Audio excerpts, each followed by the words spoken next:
back to bed, because 5 more minutes of sleep won't hurt, right? But then your mom comes running in, flashbangs you by turning on your lights, and says, "Hey, get up." I don't know why I said that in a manly voice. My mom's not a guy, okay? But then your mom ends up being the reason you're still late because she takes forever to get ready. But finally, you leave your house and arrive to school. And this is where it really starts. When you get there, every single you from a different dimension. Or it's someone wearing full anime gear. Low-key, these are all the things I would have worn if I wasn't insecure. But this is where things start to get weird. Because you start seeing people from previous school years. Except they look completely different. Someone got taller, someone got a haircut, someone looks like they spent the whole summer in the gym. You never knew so much could change in just 3 months. Some kids show up and you genuinely do not recognize them. They walk past you and go, "Yo, what's up, Tyler?" And you're thinking, do I know this kid? But then you look a little closer and realize, that's Kevin. Like, the same Kevin who just 3 months ago was 4'2" and had a voice higher than Mickey Mouse. Somehow he went through puberty overnight. I remember on the first day one year, there was this girl in my science class. I was thinking, oh my gosh, she's beautiful. She must have just transferred here. So for about the first 2 weeks of school, I was crushing over her. I didn't say anything because I didn't know how to approach her until our teacher in that class let us choose our own seats. So of course,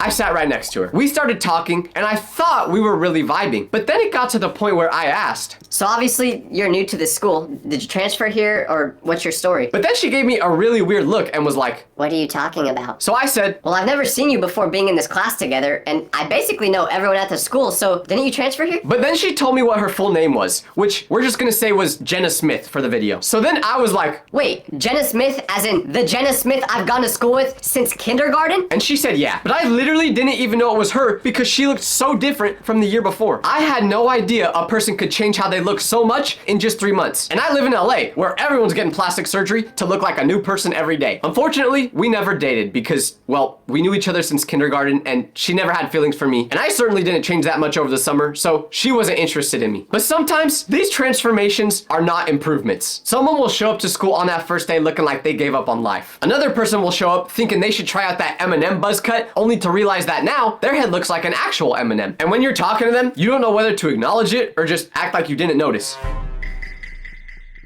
Yeah, just pretend you didn't notice. And while you're seeing all your friends and the people you call friends but will actually never see again once you leave school, the first thing you do when talking with each other is compare schedules. This is one of the most stressful moments of the entire day. Because if you have classes with your friends, this year will be amazing. But if you don't, you might just want to consider changing schools. Because not only is it just more fun to have classes with your friends to make it less boring, but it's also important. Because if you are in a class where you don't know anyone, how do you think group projects are gonna go? I'll tell you, they're gonna go horrible. Because one day, the teacher is going to say, all right, class, get into groups. And everyone is gonna go with their little cliques. Meanwhile, you just stand there looking like Stuart Little at the adoption center because no one wants to put you in their group. So you look around and realize there's only 2 other kids in the class who also don't have a group and you're forced to work with them. You give them a chance thinking, hey, maybe these people will be my new friends. But it turns out one of the dudes in your group has a breath that smells like fish and the other girl only goes to school once every 10 business days. So you're basically doing the whole group project by yourself. So when I say having classes with your friends is important, I mean it. Your fate is entirely dependent on whatever random algorithm the school used to make those schedules. You're standing there with your friends and everyone pulls out their schedules at the same time. You start going through it class by class. Okay, first period, what do you guys have? I've got math. Yeah, me too. Mr. Henderson? No, Miss Milano. Okay, well, what about second period? I have English with Mrs. Rodriguez. Dang, I got history. Okay, that's fine. We still have third period. Actually, no, we don't, because there's no match for third period class. There's no match for fourth period, no match for fifth period, no match for sixth, seventh, eighth, ninth, 10th, 11th. And now you're starting to panic because you realize you have 0 classes with your friends. I don't know if I'm just reflecting on my school experience, but this was always how it went for me. I would literally never get classes with my friends. I don't know if my principal was just sitting there when making the schedules thinking, oh man, Tyler's gonna hate this. I love it. But that was literally what it felt like. If I got 1 class with anyone in my friend group, I would be stoked because it was so uncommon for me. But then there's always that one kid in your friend group who somehow got the perfect schedule. They have classes with everyone, every single period. There was someone from the friend group and you're just sitting there like, how? How did you manage this? Did you bribe someone? Did your parents call the school? Meanwhile, you're over here stuck in classes with Beavis and Butthead. You wouldn't think it can get any worse than not having classes with your friends, but oh, trust me, it can. Because at one of the schools I went to, we had staggered lunch periods, which meant you may not be going to lunch at the same time as all your other classmates. The time you were going to lunch was even more scary to look at than the class schedule, because if you have completely different lunch periods than your friend, your year was gonna be awful. There was really no way around it. And of course, one year, I didn't have my lunch period with a single one of my friends. Now, is that likely because I only had 2 friends? I prefer to not answer that. But now y'all can see why I just say eating lunch in the bathroom is the move. Because it's the first day and there's so much going on, you're already stressed. But that stress gets multiplied by 1,000 when the first bell rings, signaling that you gotta get to class. Because this is when you realize you have no idea where your classes are at. I don't know what room B67 is. Only rooms I know at this school are the bathroom, the cafeteria, and the room of the teacher I have a crush on. Mrs. Rodriguez, I'm still single if you're watching this and want to give me a chance. Hit me up. Okay, sorry. I had to try, guys. But anyways, it doesn't matter if you went to this school last year. It doesn't matter if you've been here for 3 years. It's still impossible to find your classrooms on the first day. And now you only have 6 minutes to do it before you are late. And you can't be late on your first day. So now you're standing in the hallway, looking at your schedule, sweating, trying to find your first class. And you have an idea of where it might be, so you start walking in that direction. But this is where it all falls apart. Because on my first day of school one year, I went towards where I thought my class was gonna be. But when I got there, I found out it was a history class. That would not have been a problem if it weren't for the fact that I was supposed to be in science class. So I embarrassingly left the class after finding out I was in the wrong one, and I was trying to figure out where I went wrong. My paper clearly said I am in room 317B, and the room I was in said 317. But oh wait, what's that? Oh, the building I'm in is the D building, not the B building? Thanks a lot, dyslexia. And of course, the B building is on the very other side of school. So I'm sprinting to the other side as quickly as possible because the second bell already rang, meaning classes started and I'm late. Keep in mind, because this is the first day, students are picking their seats for the class. And picking your seat on the first day is quite possibly the most important thing you can do all year. If you pick a good seat next to someone you have a crush on, that could literally be the person you end up marrying. Will it actually be? Probably not, because you're just a dumb teenager that's never been in a relationship before. So it won't last. But also, what do I know? I've never been in one either.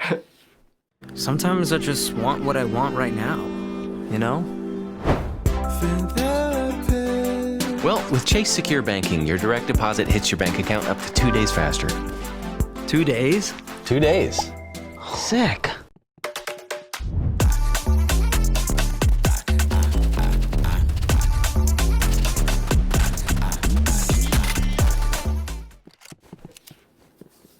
Cut the cameraman. Now that I think about it, there are probably a bunch of you out there who watch my videos that are like 5 or 10 years younger than me, yet you've still been in more relationships than me. What am I doing? But anyways, I'm running around trying to find building B, but I just can't. I saw building A, I saw building C, but building B, it was almost as if it was invisible. So I wave the white flag and just go to the office and ask someone working in there, Hey, does anyone know where building B is? and they tell me that building B is just the second floor of building A. That would have been really nice to know earlier. So I sprint back over to building A, eventually finding my classroom. And I'm terrified to open that front door because I know what waits for me on the inside. At this point, I had to have been 10 minutes late by now. So everyone was already there. I open the door and like a pack of seagulls looking at a dude who dropped a fry on the ground, every student turns and stares at me. The teacher already knew my name because she just took attendance and I was the only one not there. And she just told me to sit down. Now, I don't know if everyone does this, but the part that I looked forward to the most on the first day, but was also the most terrified of, was when I went into every class and saw who was in it with me. The first thing you do is check to see if anyone you know is in it. It doesn't even have to be your friends, just cool people at the school. If there's a lot of them in your class, this is very important because if you have someone that you have a crush on in your classes, it's gonna be a great year. I mean, are you actually gonna talk to them? No shot. That's just way too scary. But you hope that they fall in love with you after feeling your mysterious aura radiate through the classroom. And when you finish these checks, you're thinking, okay, the worst part of the day is over. But that's wrong, because this is what happens next. Good morning, everyone. Welcome back. Who is excited to be here? Shut up. Okay, well, before we get started, we have something very important I would like everyone to do. Icebreakers. Oh, come on. You gotta be kidding me. Why do teachers insist on doing icebreakers every year when the whole class hates doing them and no one actually takes them seriously? I have no clue, but you have to do them anyway. It's always something embarrassing. It'll be 2 truths and 1 lie, or share your favorite summer memory, or tell us why you smell so bad. Okay, maybe that last example was just a personal one. But anyways, you're forced to do these. And since you didn't actually do anything cool over the summer worth talking about, you just make something up. So when it's your turn to share, you say, I went to Tokyo. Oh, cool, Tyler. What was your favorite part? The rice? little do they know, the closest I've ever been to Japan was going to Little Tokyo in Los Angeles. But I can't admit to the class that the most fun thing I actually did over the summer was climb the leaderboards in some Roblox games. And for some reason, there's always one kid who actually is excited to share what they did over the summer. Oh, I went to a summer camp and enjoyed some great food with some great friends. Shut up, Greg. You're not supposed to actually enjoy doing this. That ruins the whole point. And here's where it really starts to set in. The realization that this isn't just one class. It's not just one teacher. It's not just one icebreaker and one awkward awkward moment, and then you're done. It's every class back to back to back. And every single teacher has their own thing going on.